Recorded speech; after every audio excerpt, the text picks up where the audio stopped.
Patel and I'm the founder and director of a social enterprise called Reinvntd. We go into schools, colleges, universities, teach people how to mend, repair, upcycle their old clothes. And we also put on workshops for local communities and bring people together through sewing. I first found my way into fashion at the young age of 16, where I was working part-time on weekends in retail. And I loved fashion, I loved clothes, but it was only until a couple of years ago where I went to a sewing class and learned how to sew a pair of trousers entirely from scratch that I really understood the time, effort and skill that were involved in making clothes. And from then, I just couldn't believe that a pair of trousers would cost like £5–10 in a shop, and it had taken me over 15 hours to make one pair of trousers. So something didn't sit right with me. So that Christmas I bought myself my own sewing machine, and then I learned off YouTube, just learned how to make things. The more I learned, the more I became interested in not only making things, but understanding where clothes come from, who's making our clothes, what happens to them after we throw them away or give them to charity shops.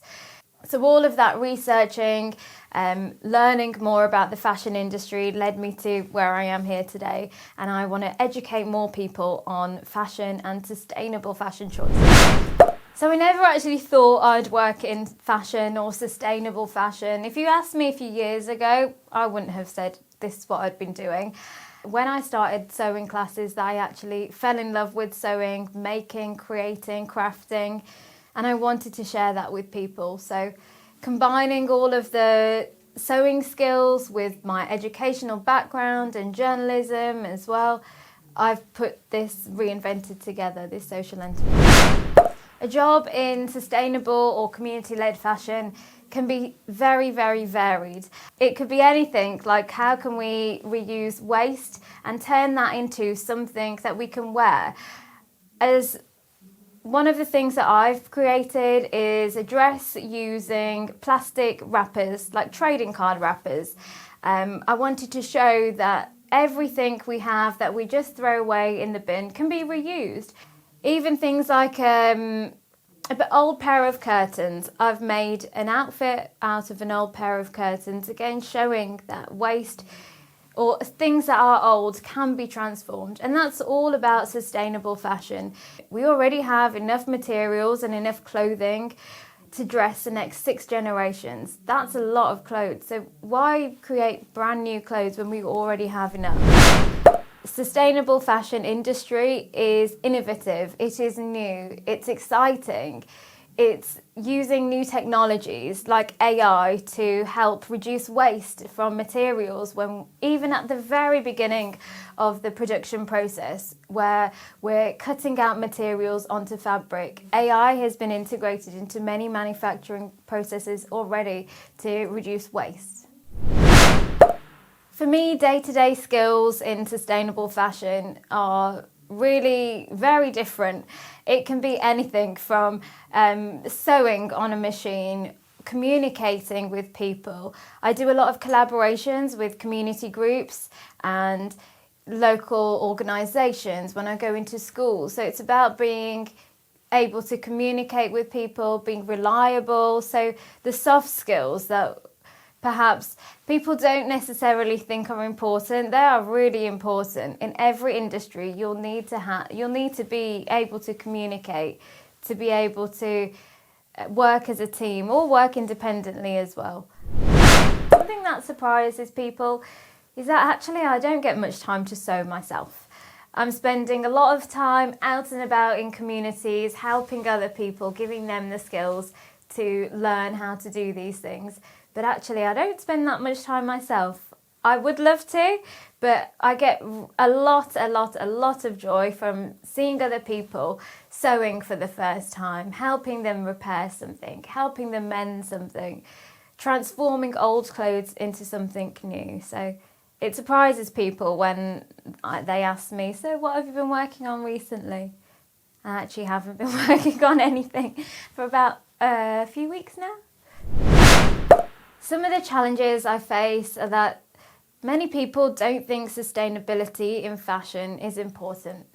We live in a world today where we want things quickly, cheap, accessible. We order something off Amazon and we expect it to arrive that same day or next day on Prime, and if it doesn't, we complain about it. We want things quick, fast and easy.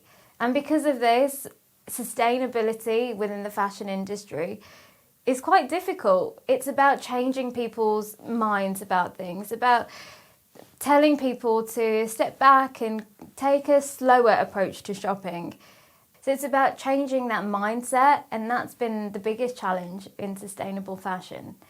But when you actually see the amount of waste that's created every single day, it's enough to fill the Empire State Building from the top floor to the very bottom, full of clothes every single day. That's how much rubbish we're sending into landfill. Rubbish of clothes, clothing waste. So it's a mind shift change, and that's the biggest challenge within the sustainable fashion industry. Taking the leap to start my own business was very daunting. I had thought about it for about 6 months before, but at the time I was working full-time. So I spent that last 6 months of my full-time job getting enough savings together, getting a safety net together, because you can't just quit without a backup. But it was scary doing it. It was a big risk, but it was something that I'm passionate about, not only creatively with making clothes, mending, repairing, but also passionate about the environment. So for me, it's not just about being creative, looking cool and trendy. It's about doing something that's good for the environment and helping other people see that too. For me, this goes far beyond just fashion. It's more of a lifestyle.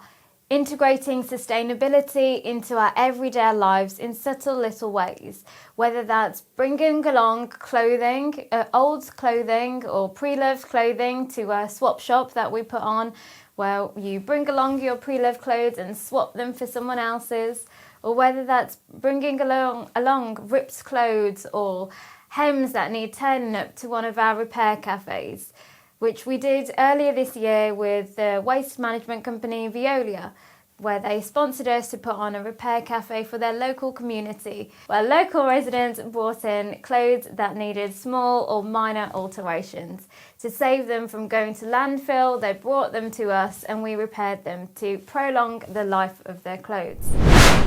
If you've got an idea to start a business, whether that's a social enterprise, a sustainable business, a business in fashion, whatever it is, I'd say just research, try everything. Whether it's you want to be more involved with textiles or merchandising or behind the scenes with social media or marketing or business development, finance, whatever it is, try. We've all got LinkedIn, so follow us on LinkedIn, search for people from companies that you like, look at the companies that you buy from or that you like the look of. Look at the companies that you would like to work for one day. Go on LinkedIn and it's so easy to find the people who work there. Drop them a message, find out have a look at their profile and see what their career development was. Where did they start? What jobs did they have to get to the position that they are now? So research. You can't do enough of it. And if you fancy reaching out to a person, just reach out to them. You can always ask on an email for more information, say that you're interested in this career, you'd like some tips to get started. It's always worth asking if you've got a question, if you've got a query. And like they say, if you don't ask, you don't get. On a Monday, we can be going into primary schools, teaching young people how to upcycle sock bunnies from old socks that they bring in. On a Tuesday, we could be hosting wellbeing workshops, using embroidery on pre-loved bits of materials, encouraging people to embroider positive affirmations to boost their mental health. And on a Wednesday, we could be upcycling old clothes into new, like this jacket, at one of our workshops, our brunch and sew workshops aimed at adults and young people.